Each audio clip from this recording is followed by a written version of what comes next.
यहाँ हम ये जो कृषि का जो एरिया है इसको हम बता रहे थे, तो हमने बताया कि बिहार में सकल राजकोषीय मूल्यवर्धन में जो कृषि और सहवर्ती क्षेत्र का योगदान था, पहले आप देखेंगे कि 2013-14 में 22.8% था।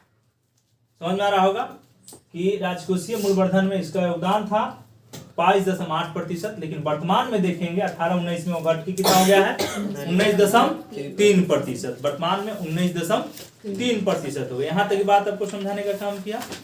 फिर हमने अगला जो आपको डाटा लिखना चाहिए, देखिए कि वर्ष 2018-19 में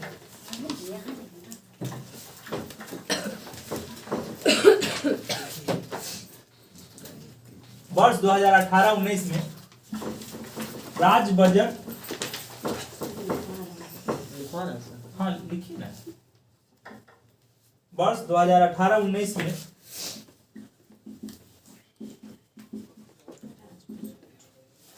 राज्य बजट में कृषि और सहवर्ती क्षेत्र, राज्य बजट में कृषि और सहवर्ती क्षेत्र के लिए, कृषि और सहवर्ती क्षेत्र के लिए 51,760 करोड़ रुपए का प्रावधान किया गया है। प्रावधान किया गया है जो कुल आर्थिक सेवाओं का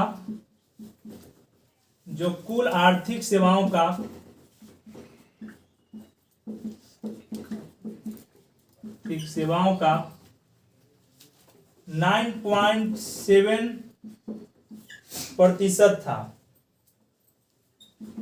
7% था।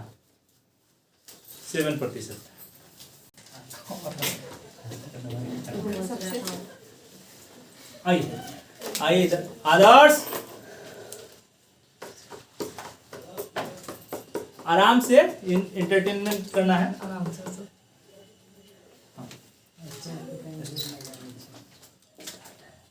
हम बोल रहे हैं दवाई कृषि और सहवर्ती क्षेत्र का हम एकदम भौगोलिक स्थिति से आगे बढ़ रहे हैं।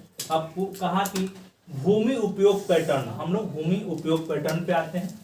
तो देखिए कि यह पहला जो हमने लिखा है कि वर्ष 2017-18 में कुल बुआई क्षेत्रफल का 56% क्या हुआ कि उपयोग किया गया है। कितना पर 56% पर कुल बुआई हुआ है, जो 52.42 लाख हेक्टेयर था। तो पूछे कुल बुआई कितना प्रतिशत पर, तो 56% पर। कोई दिक्कत नहीं। हमारे पास बिहार का मैप अभी हम लोग बनाए हैं, तो कुल प्रति भूमि क्या है 11% लगभग 11.1%। समझ में आ रहा होगा। और गैर कृषि कार्य समझ में आ रहा होगा कि गैर कृषि उपयोग में जो हम बसावट आदि के लिए काम करते हैं 17-18 में था, वह था 17.18 लाख हेक्टेयर। तो गैर कृषि कार्य के लिए जो भूमि का उपयोग बढ़ते जा रहा है, उसके पीछे रीजन क्या है? पहला, बढ़ते शहरीकरण। अगर कृषि कार्य की भूमि वह गैर कृषि गतिविधियों में बढ़ते जा रहा है, तो उसका रीजन दिया है आर्थिक सर्वे ने कि बढ़ते शहरीकरण, औद्योगिकरण, अधिसंरचना विकास और बढ़ती बसावट, ये 4 दिया है। इस कारण से कृषि योग्य भूमि गैर कृषि कार्य के लिए तब्दील होते जा रहे हैं। यहां तक की बात आपने एकदम टू द पॉइंट किया। अब कहा है कि शुद्ध बुआई, ठीक है, तो सर्वाधिक शुद्ध बुआई किस क्षेत्र में हुआ है? भारत के मैप को अगर देखेंगे तो आप लोग थोड़ा सा और आगे चल के जब तैयारी अच्छी हो जाएगी, तो ये वाला जो एरिया है आपको पूर्वी चंपारण, उसके जस्ट नीचे पूर्वी चंपारण बोलेगा कि सर्वाधिक शुद्ध बुआई किस क्षेत्र में हुआ है, तो आपको बताना है कि पूर्वी चंपारण में हुआ है। सबसे कम शुद्ध बुआई कहां हुआ है, तो डाटा नहीं याद करना है, बहुत ज्यादा डाटा रखने लगे। सबसे अधिक और सबसे कम, तो जस्ट उसी के बगल में शिवहर है। जस्ट उसी के नीचे आप देखेंगे कि शिवहर मुजफ्फरपुर से लगता है, सीतामढ़ी से लगता है, उसी को काट के बनाया, नेपाल से नीचे आपको दिखाई पड़ेगा। तो सबसे कम शुद्ध बुआई शिवहर डिस्ट्रिक्ट का हुआ है। बस मैप को देखते चलिए, गोला वहां पे माइट में वो अपने बनते चला जाएगा।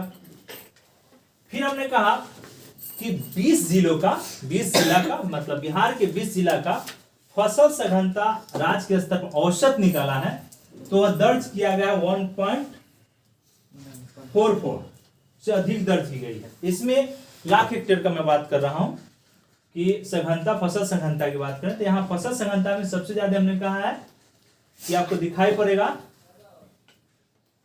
ऊपर फसल सघनता का जब हम बात करते हैं तो 2017-18 में सबसे अधिक फसल सघनता सहरसा में, सहरसा समझ में आ रहा होगा, कोई दिक्कत नहीं है।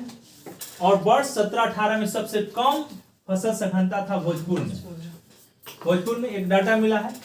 और फसल सघनता का ही बात कर रहे हैं तो 20 जिला का डाटा लिया उसने बिहार सरकार ने और उसका एक एवरेज निकाला, औसत निकाला, तो पाया कि 20 जिला में फसल सघनता का जो एरिया है वह 1.44 लाख हेक्टेयर के बारे में बता रहा है।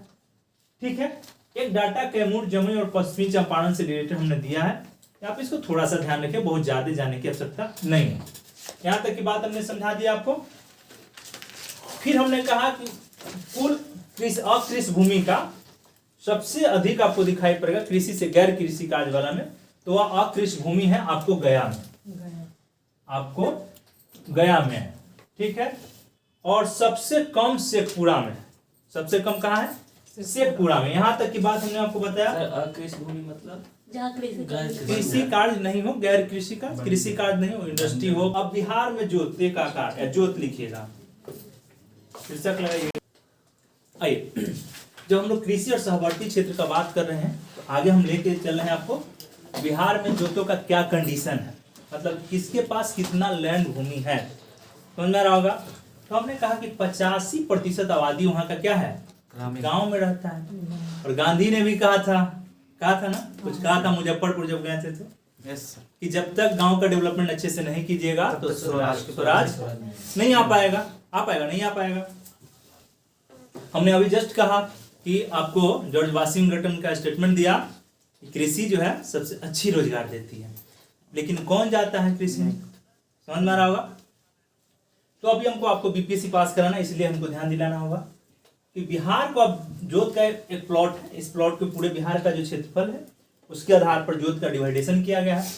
2 हेक्टेयर से छोटे आकार वाले लघु, तो पूछेगा कि 2 हेक्टेयर से छोटे आकार वाले तो कौन आ जाएंगे किसान, लघु और सीमांत जोत, सीमांत किसान, लघु और सीमांत जोतों का जो हिस्सा है इसी में आता है। 97% हिस्सा क्या है कि छोटे आकार है, लघु और सीमांत आकार है। वहां की जो भूमि है लघु और सीमांत आकार है, पहला पार्ट।